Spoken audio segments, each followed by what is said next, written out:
Darman adalah seorang petani yang hidup di sebuah desa kecil di antara hamparan sawah dan rimbunan bambu.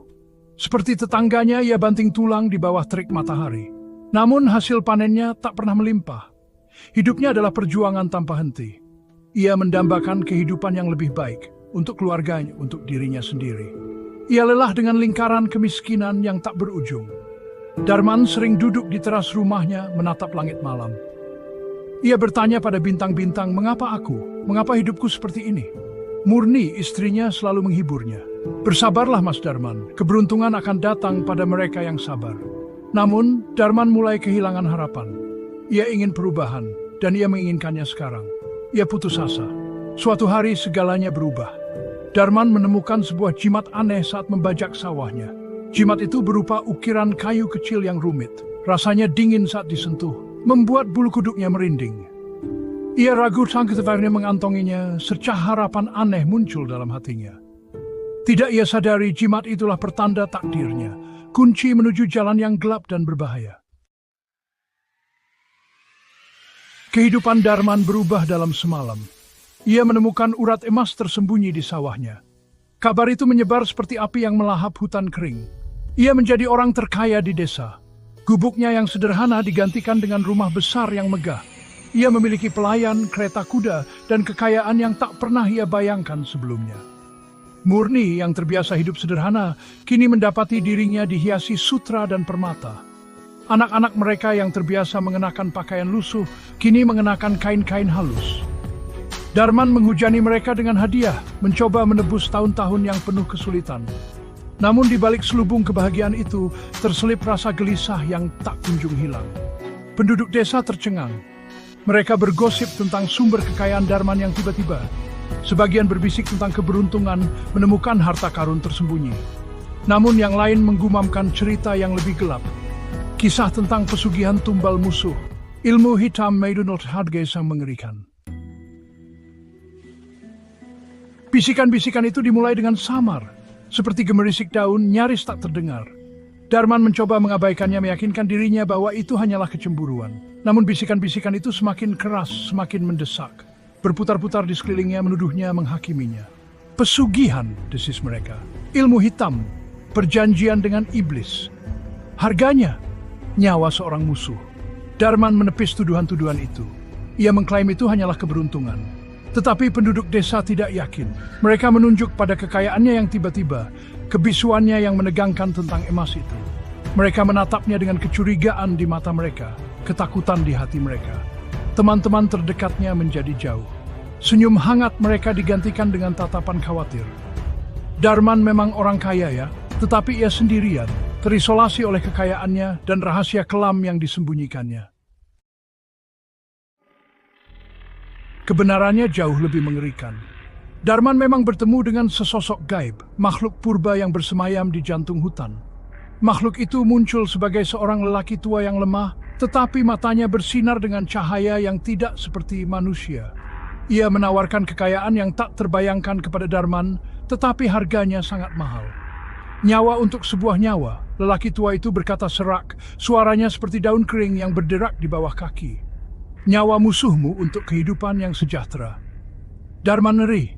Ia mencoba menolak, tetapi kata-kata lelaki tua itu merasuk ke dalam pikirannya, memutarbalikkan pikirannya, memperkuat keputusasaannya.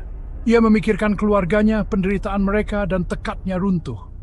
Lelaki tua itu tersenyum, seringai dingin yang menyeramkan. Ia menyerahkan jimat kayu itu kepada Darman. Pegang ini, bisiknya. Ini akan menjadi penunjuk jalanmu. Jimat itu berdenyut dengan panas samar, dan Darman merasakan simpul ketakutan terbentuk di perutnya.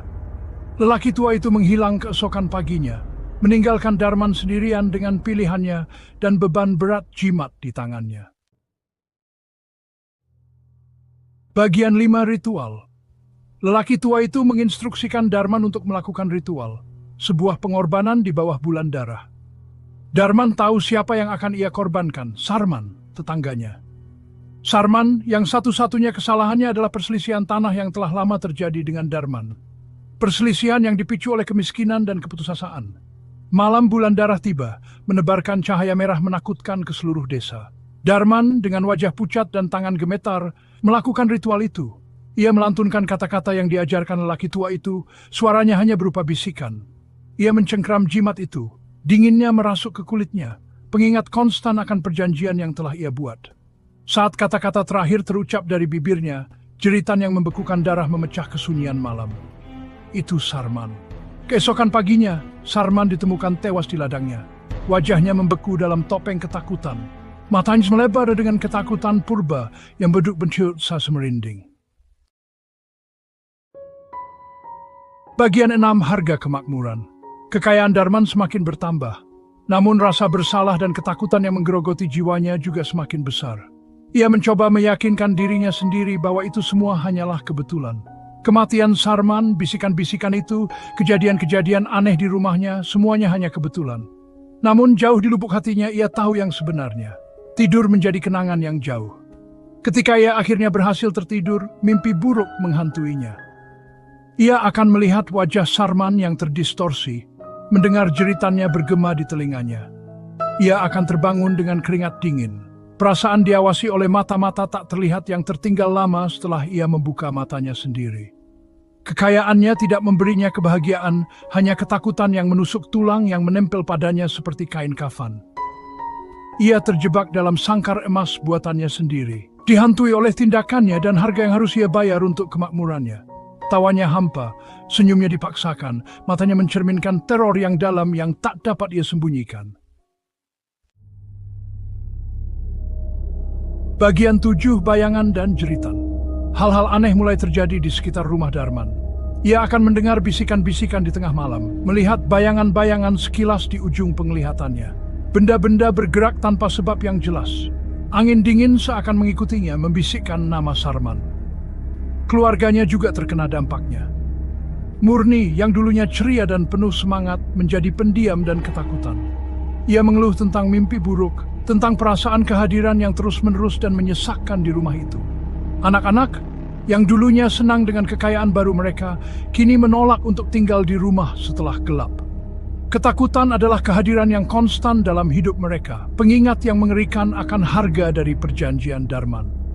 Tawa dan kegembiraan yang dulu memenuhi rumah mereka digantikan oleh kesunyian yang menyesakkan, yang hanya dipecahkan oleh derit rumah dan bisikan angin.